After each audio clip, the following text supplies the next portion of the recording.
Welcome to Guide Guru. We hope this video helps.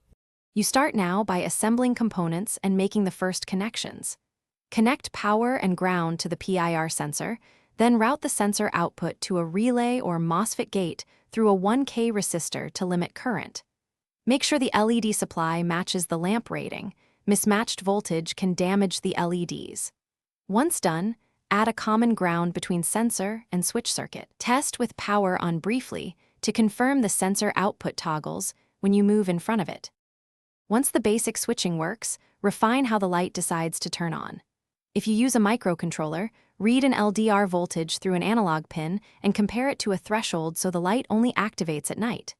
Implement a simple state machine: idle, triggered, timed on.